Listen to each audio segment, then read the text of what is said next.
केंद्रीय रक्षा मंत्री राजनाथ सिंह ने मऊगंज में किसानों और हिंदू मुस्लिम पर कहा कुछ ऐसा जिसकी हो रही अब चर्चा।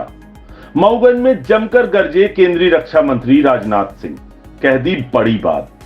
देश के रक्षा मंत्री राजनाथ सिंह गत दिवस चुनावी सभा को संबोधित करने के लिए मऊगंज जिले के शिवनगरी देवतलाव पहुंचे थे। आयोजित चुनावी सभा में मध्य प्रदेश के डिप्टी सीएम राजेंद्र शुक्ल समेत अन्य भाजपा के दिग्गज नेता शामिल हुए थे। उन्होंने किसानों के फायदे की बात करते हुए कहा कि मैं भी एक किसान का बेटा हूं, कोई बाबू या राजा महाराजा का बेटा नहीं हूं। किसानों की एक बात जो मुझे अपील करती है, प्रभावित करती है, वह यह कि सरकार भी उसको करने जा रही है। 1.25 लाख करोड़ खर्च करके लगभग 400 से अधिक ऐसे अनाज भंडार गृह बनाने जा रही है ताकि किसान वहां पर अपने अनाज का भंडारण कर सके और जब अनाज के दाम बढ़े तो किसान उसे अच्छी आमदनी में बेच सके, जिससे उन्हें अच्छा मुनाफा हो सके। तो वहीं आगे रक्षा मंत्री ने अपने जन संबोधन के दौरान कहा कि अयोध्या धरती में आज भव्य राम मंदिर बनकर तैयार है। मर्यादा पुरुषोत्तम राम झोपड़ी से निकलकर अपने महल में स्थापित हो चुके हैं।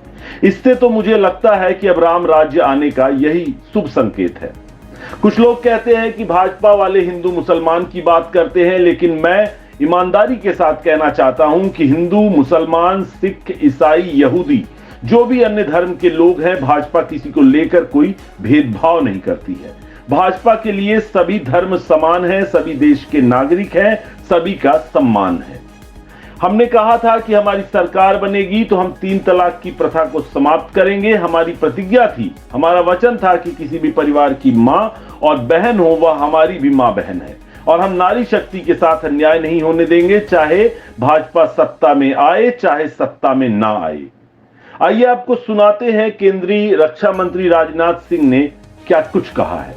शायद इस स्थान पर किसी सार्वजनिक सभा को संबोधित करने के लिए पहली बार मैं आया हूं। रीवा की कई सार्वजनिक सभाओं को संबोधित कर चुका हूं, लेकिन शायद इस स्थान पर पहली बार मेरा आना हुआ है।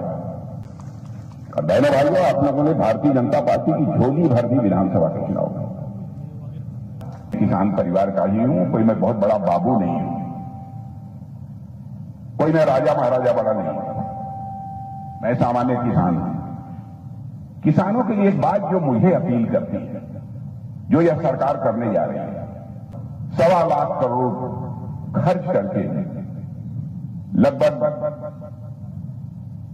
700 से अधिक ऐसे भंडार बनाने जा रही है, गोडाउन जिसे कहते हैं, गोडाउन बनाने जा रही है। वो इसलिए बनाने जा रही है क्योंकि जो ही फसल पैदा होती है, आनन फानन कीमत पर किसान उठाकर उसे बेच देता है, क्योंकि उसकी घर की आवश्यकताओं को भी पूरा करना होता है। तो हमारी सरकार ने अब तय किया है कि किसान के सामने यह नौबत न आने पाए। फसल पैदा होती है, वह चाहे तो भंडार गृह में उसे रख दे और वहां से कुछ पैसा ले ले और अपना घर का खर्च पर चलाए, और जब अनाज की कीमत बढ़ जाए तब ले जाकर उसे वह बाजार में बेच दे। और बहनों भाइयों, जिस तेजी से विकास हुआ है इस हमारे मध्य प्रदेश का और हमारे देश का, जिस तेजी से विकास हुआ है, मैं एक बात बतलाना चाहता हूं आपको कि सारी दुनिया में भारत के प्रति तो धारणा ही बदल गई। भारत के प्रति लोगों की धारणा ही बदल गई। अब भाजपा वाले हिंदू मुसलमान की बात करते हैं। बहनों भाइयों, मैं ईमानदारी से कहना चाहता हूं, हिंदू, मुसलमान, ईसाई, यहूदी, इस नाम पर हम कोई भेदभाव नहीं करते, कोई भेदभाव नहीं करते। 3 तलाक की प्रथा को हम समाप्त करेंगे, ये हमारी सरकार बनेगी।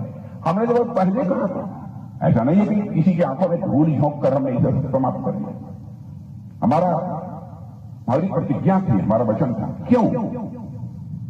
क्योंकि हिंदू हो, ईसाई हो, मुसलमान हो, यहूदी हो, पारसी हो, किसी परिवार की मां बहन, बहनों भाई हो, तो हमारी मां बहन है, यह मानकर भारतीय जनता पार्टी के लोग चलते हैं। नारी का सम्मान, यह हमारी प्राचीन परंपरा रहा है। नारी को शक्ति स्वरूप माना गया है हमारे यहां देश में।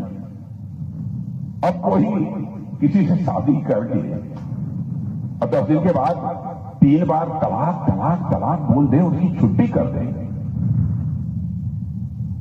तो दुनिया में कोई इसे भले ही बर्दाश्त कर ले, लेकिन भारतीय जनता पार्टी बर्दाश्त नहीं कर सकती। सत्ता आए अथवा जाए इसकी हमको परवाह नहीं है, लेकिन नारी शक्ति को अपने हिंदुस्तान की धरती पर हम कभी अपमानित नहीं होने देंगे।